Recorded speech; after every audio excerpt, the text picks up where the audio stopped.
Welcome to Give Me Hope with your host and author, Johanna Vendel. Come join the conversation as Johanna focuses on sharing impactful personal narratives of loss. Her platform provides a safe space for individuals to express themselves, find comfort, and build connections as they navigate their grief journey. So now, please welcome the host of Give Me Hope, Johanna Vendel.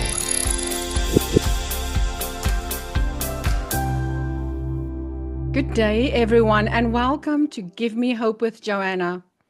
Today, I want to start my podcast by recognizing Charlie Kirk and his family that has been going through a lot of trauma.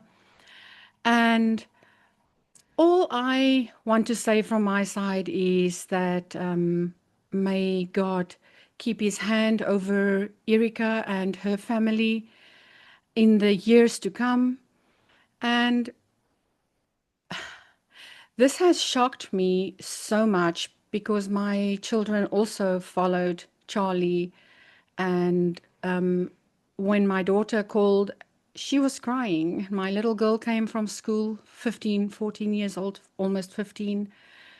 And she cried because Charlie was the age of my oldest son. If I must think of that, he is so young to have died and his life is taken away from him and his children must grow up without a father. I don't know what this world is becoming and everything that is happening where people can just take someone else's life. But enough of that. Here we are with Give Me Hope with Johanna, a podcast where we can maybe give someone else hope with the stories we hear, all the losses that my guests have been through as well. And today I want to introduce an amazing woman, McCabe. She is also a podcast host. She actually interviews authors, but she will tell you a little bit more about herself. So let's welcome Kay. Hello, Kay. Hi. Welcome. Thank you. I thank you for inviting me onto your show. You're very welcome. I'm very happy to have you here. Yes. So, my name is Kay McCabe. I'm also known as Cream McCabe. I go by the author name of K.W. McCabe. So, I basically interview authors on my Facebook page called Kay's Collab Corner on Facebook. And I've also written some books, some poetry and anthology. I authored a book in 2012 called The Dragon's Call. So those are just some of the things that I do. I have also been basically doing some influencer work on TikTok as well. So those are just some of the many things that I've been working on recently. Yes, and after everything after the show, you will be able to follow Kay on the links that I will have down below. And I ask everyone to share and subscribe to my YouTube channel and share these stories because they are definitely amazing. So, Kay, let's start with your story. Tell me just a little bit about yourself before you have lost your dad and things like that. So my sort of journey through life has been very I don't want to say eclectic, but I don't really know how else to describe it. I've worked in many different positions. I've lived in several different locations. And at the time of my father's death, I was in Minnesota, and he was actually in Brazil on a trip with my mother. He had a very he had a very long history of dementia. He had had some seizures, some small seizures. But prior to that, he had lived a really full life. He had been a sergeant in Vietnam, in the Oh, military, in the Air Force, actually. wow. Yes. So, after when I was born, he was no longer in the military. He had already exited, and he was working as an electrician in the post office, Hmm. up until the time that he basically retired. Wow. He did many different things. He had a company at one point where he built houses with some friends of his, putting in electrical work in walls, things like that. He actually built our house pretty much from scratch, or Wow. actually added on to our house from scratch. And then they sold it and we moved from Oakland in California to Hayward. So he did a lot of things. He was a carpenter, he was an electrician, he was an Air Force man, a military man. Wow. He was also a Baptist minister. He did many different things. And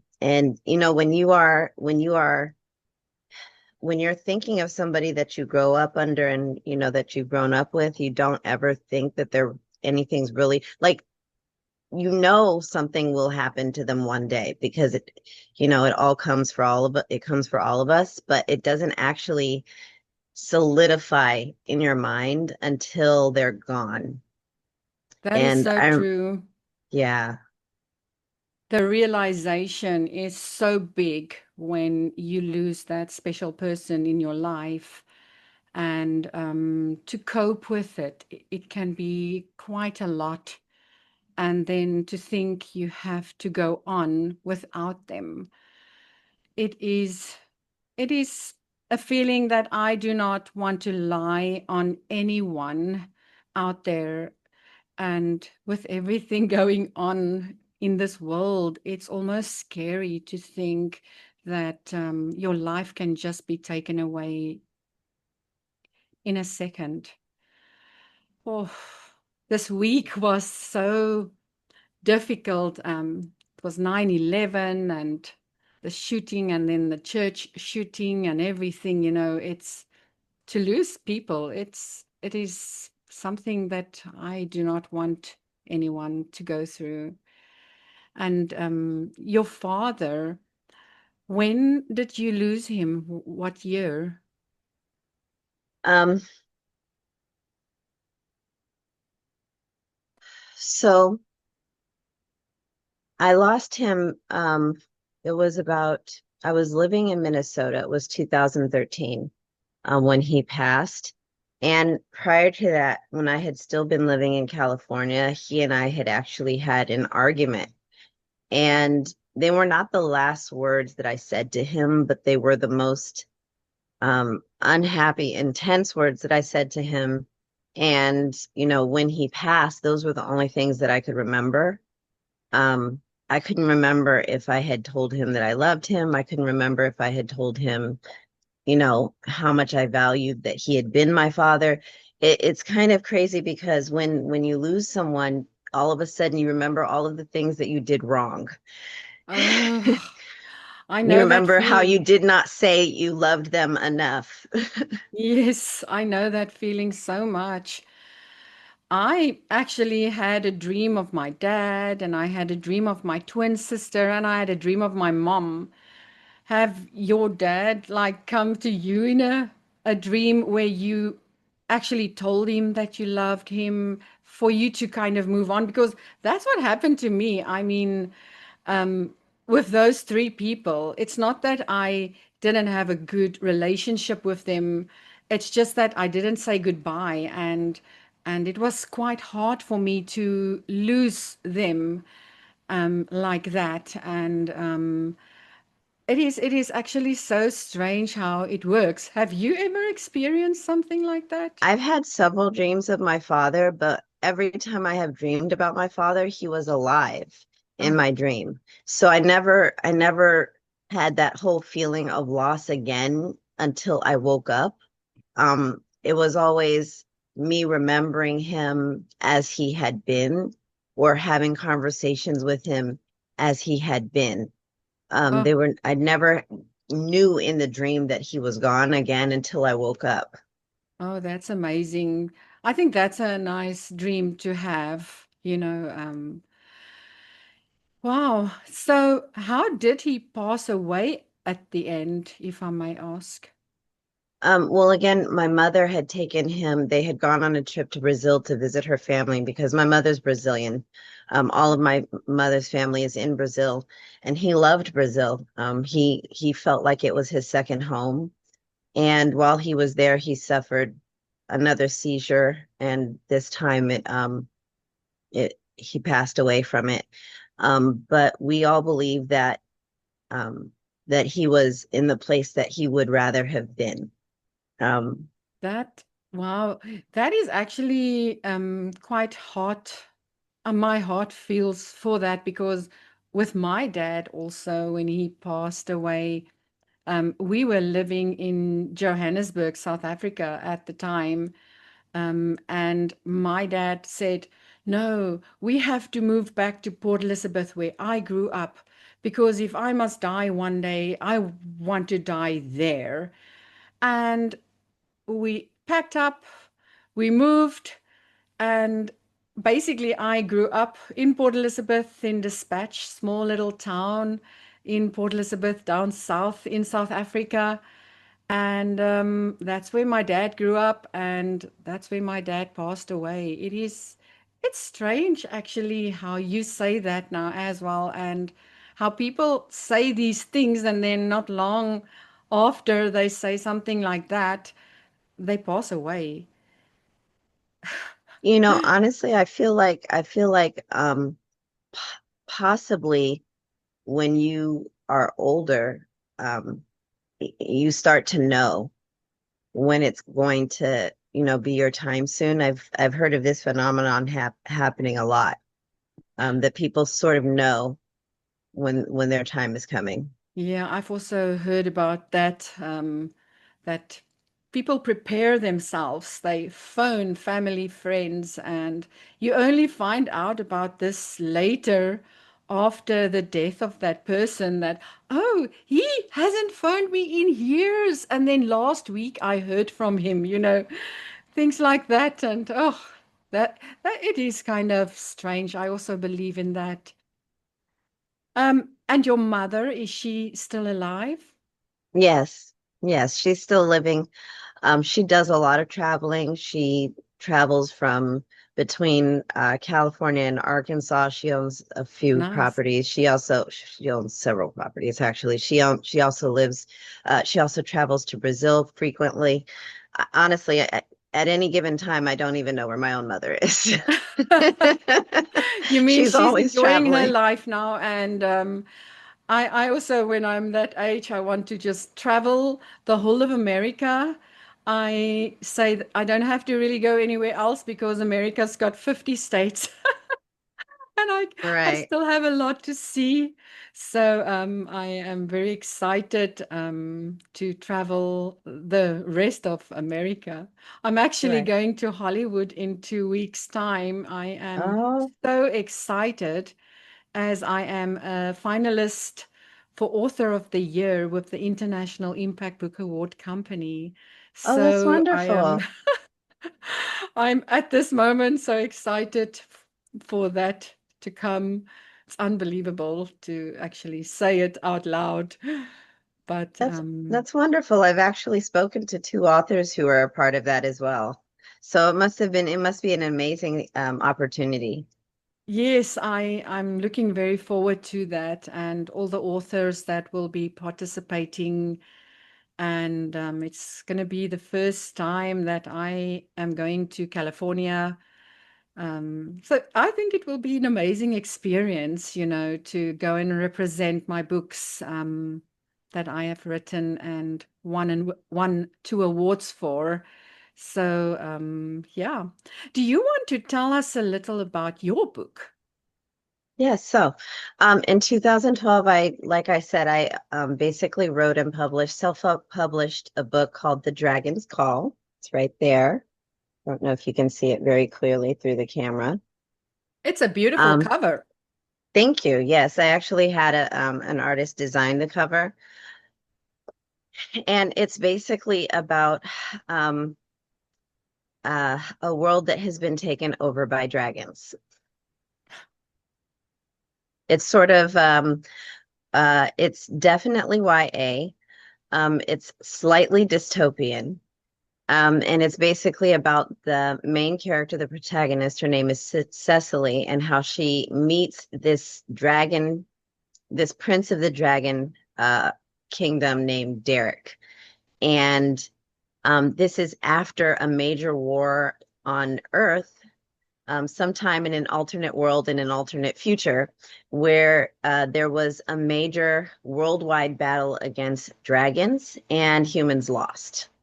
Oh, wow. That sounds really like interesting, you know. Yeah. I can sometimes just like I'm in awe sometimes with some authors that can write a story like that without a real experience giving them an idea of what to write about. I am also busy with a few fiction books now, and I've just launched my very first murder mystery, which is a fiction as well, but it's based on a true story in a way. And then I'm bringing in my own fiction on the story. And I've got a few that I'm working on, but I am so like in awe to hear of people like you who bring up this tale, you know, and this story of dragons, for instance. And it is amazing to know sometimes how people's brains work when it comes to writing. Yes. I pretty much was raised on the Brothers Grimm and not the Disney Tale version. Okay. Yes, I read nearly all of the books of the Brothers Grimms. I would say about between 5 and 7 of them. I can't remember how many there were exactly, but I know I read a minimum of 5. And if you've ever read the Brothers Grimm, you'll know that the tales are dark and sometimes very grisly. And Oh, so, and so I've always been, sort of I would say that I was raised by the library. I was born in 1983 during an era where, we ran around, we, knew our neighbors better than our own house. We came back when the lights were on. And my favorite place, my babysitter was the library. That was oh my favorite wow. place to be. Um, anytime I was in the library, I was happy. And I just love fairy tales. And so, it sort of just all came about. I was sitting down one day and I said to myself, um, what would happen if the world somehow set off a bomb, of course, because we're always setting off bombs, and it awoke a dragon? What would happen? And it just all sort of came from there. Wow. Wow. Do you want to tell us more about your podcast and what authors can do to connect with you and just tell us a little more about that? Yes. So my podcast or, interviewing show, I basically am on Facebook every week on Sundays. We usually post up notices on the Facebook page. This coming Sunday, we're actually having an event called Creators Carnival. We're going to have several authors on the panel. It's going to be I'm excited about it. And what I do basically is I invite authors to come on to basically, speak about their work and the books that they have written or that they are writing or publishing in the future. And people, if they would like to contact me, they can email me at contact@kayscollabcorner.com. That's spelled contact at KAYSCOLLABCORNER.com. I will also have the link below so they can just click on it. Thank you. Yes, it's a project that I've been working on for um I would say since January, I actually intensified it, but I've actually been interviewing authors for years, since 2012, on my website, kwmccabe.org. But at the time when I first started, I didn't really see the benefit of doing it on Facebook until January, and then I wished I had always been doing it that way. But Well, sometimes you live and learn. that is how we do it, eh? We learn and you just do what you have to do. And then eventually you get through it and you're like, oh, this is not so difficult, you know. Right, right. Uh, so, anything that you can tell us about just life, if you think about losing people in your life, anything that you can tell the viewers out there to motivate them? Um, I would say to always remember that life is very short. Life is extremely short. And I know that, a lot of people think of that as sort of an abstract way, but until you lose someone, you really don't understand just how short life is. And when you lose someone, it becomes painfully, agonizingly real just how short life is. And it can just be taken in a moment from you. It's there 1 second and then the next it's gone. Yes, I always say that yesterday is gone, tomorrow is not promised, so we have to live for today because today is all we have. And if we wake up in the morning, we should be grateful that we are up and we should thank God for giving us the breath to continue for another day. And if it can be an inspirational day, it will be much nicer than a day where we all are sad and we have to go through all this things that happens around us. It affects me a lot, especially after losing my entire family, direct family. And it's unbelievable how I appreciate life every day now. I can definitely agree with you there. Yeah. I would say also, um, one thing that my father's passing taught me is to watch my words. No matter how angry I am at somebody who is close to me, I don't ever say the things that I said then. I don't say them anymore. No matter how angry I am, um, I hold those words back because I know, number one, that they were a lie. They're not true. When you're mad at someone, it doesn't mean that you don't love them. It might feel in that moment that you don't, but you do. And if you say that you don't, you're going to regret it. You will truly regret it. It is better to just hold your tongue, breathe, calm down, and then always tell people, I love you. I know I may not like you very much right now, but I love you. And I always want the best for you. Always tell people you love them because you may never get the chance again.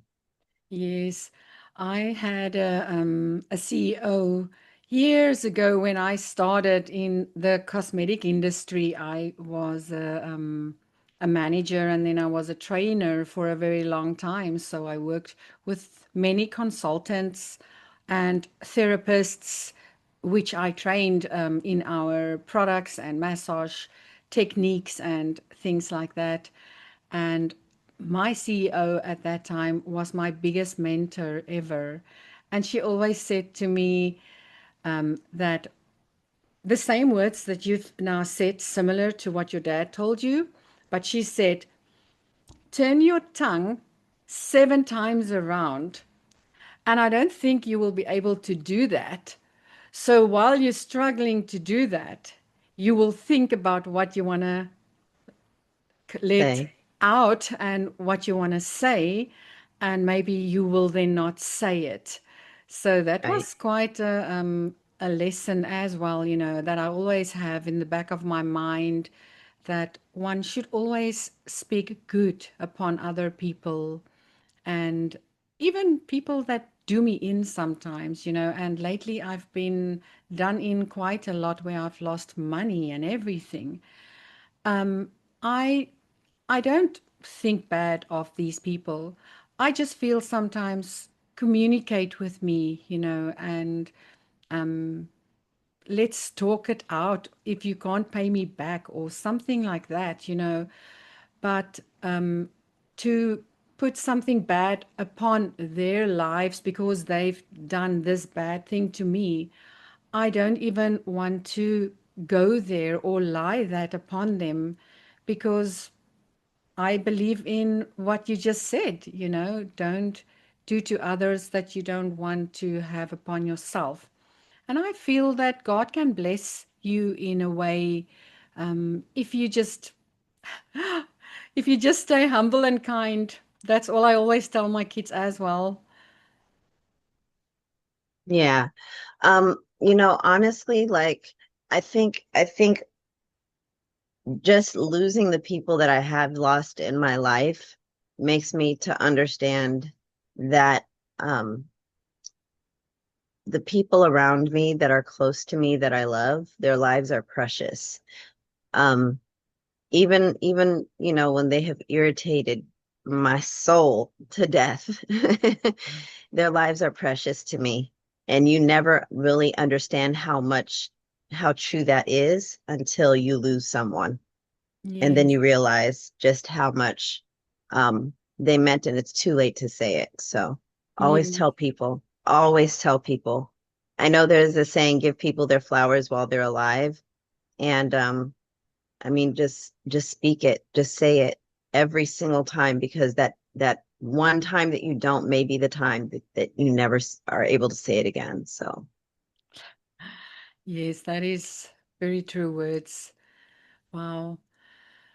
And you write any more books? Are you busy with a new book that you're thinking about? so I actually, the funny thing is that the Dragon's Call was the first part of what was supposed to be a trilogy.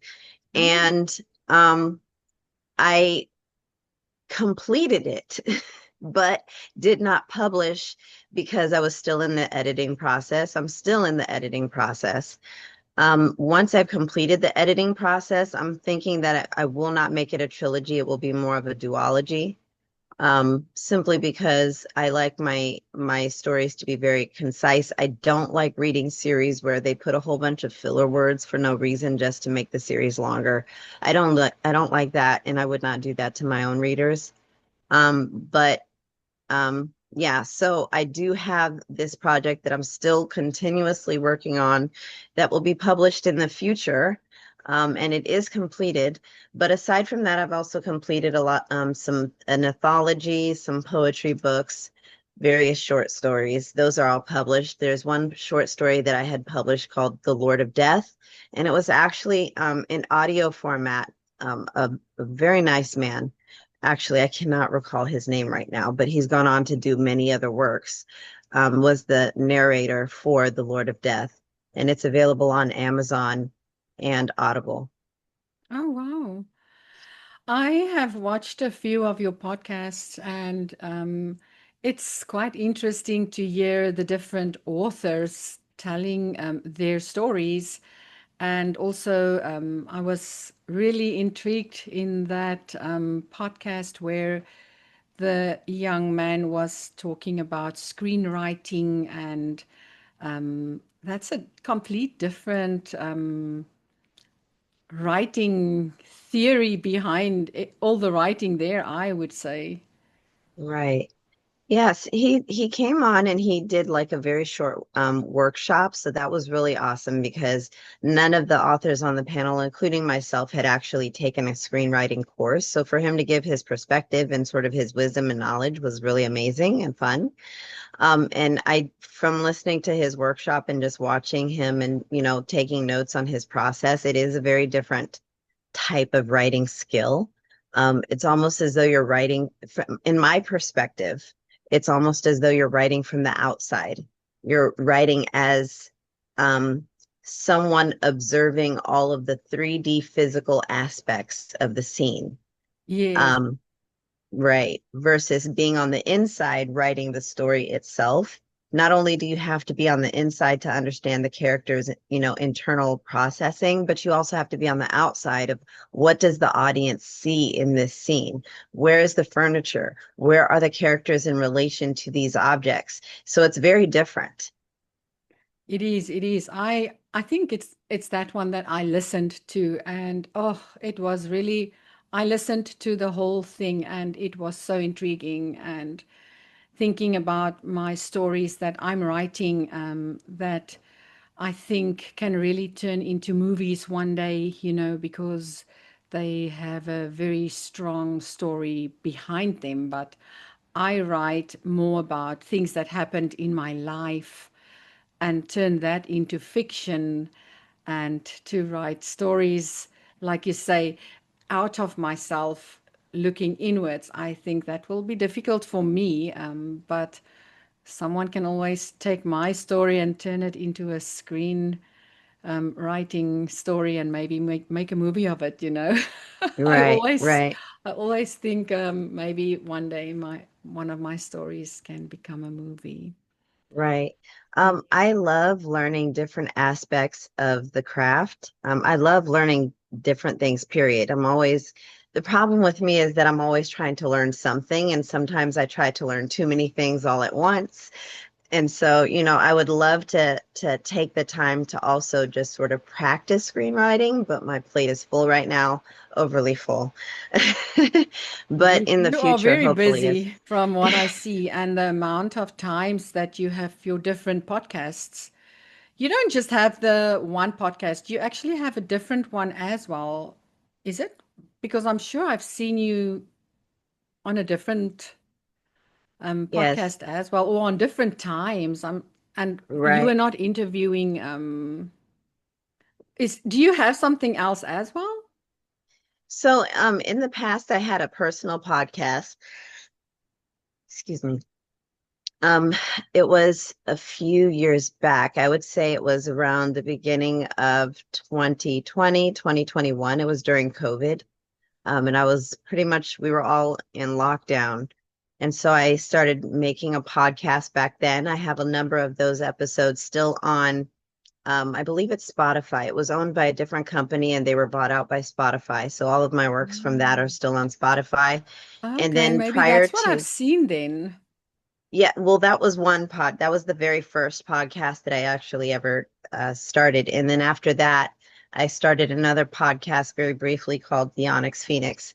And that was sort of coinciding with my sort of my work on TikTok, when I Okay. was doing a lot of faceless material. But then as I graduated from faceless into doing, basic, videos facially and doing things more on camera, I pulled back from doing the podcast because I just didn't have enough time. I was doing a Wow. lot. I'm still doing a lot. So Yeah, wow. I don't know how you do it. You are such a busy woman. And do you work also, or do you work just from home, and your podcast and your books and all of that? So recently I've been working from home a lot. I've been working mainly online on TikTok, basically monetizing, teaching online, doing a lot of coaching about how to monetize on TikTok. And I'm Oh, attempting to work on a project, and this is a part of that. It's sort of like a stepping stone to that. I've actually, I forgot, I actually self-published another audiobook and workbook, and it's available on one of my platforms right now.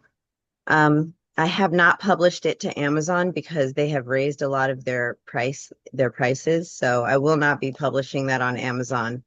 Um, but I am still publishing, I'm still writing, I'm still doing a lot of different things. So, wow. Yeah, no, you definitely sound like a person to follow.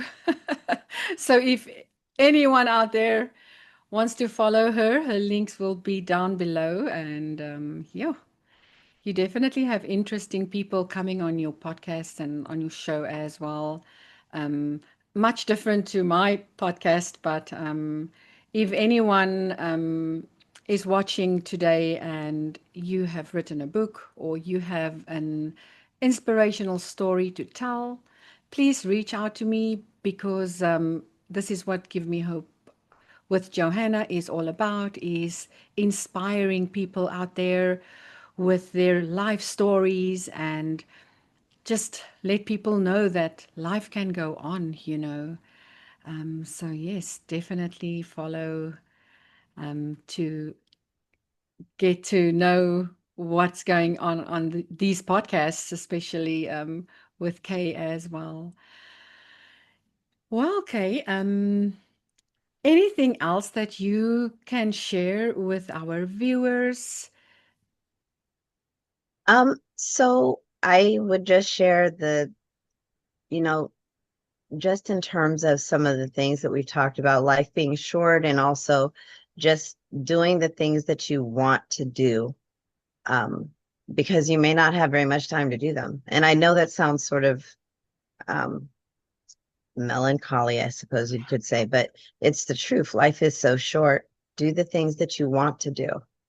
Yes. Make time for the people that you love. Life is short. Yes. Yes. I also say, dream and dream big, because sometimes dreams do come true. And if you don't dream it, you won't want to do it. But if you are not going to make your dream happen either, you cannot just sit back and think that it's going to come true all by itself. You have to actually put it in motion, and then your dreams will come true. Yeah, this is amazing. This is amazing. Thank you so much for your insights, and telling us your story. And I also want to bless you and your family for everything that you have been through. And may God keep his hand over you all, so that you will be there for each other for many years to come, and just enjoy the love that surrounds you all the time. Thank you so much. Thank you. Yes, you are very welcome.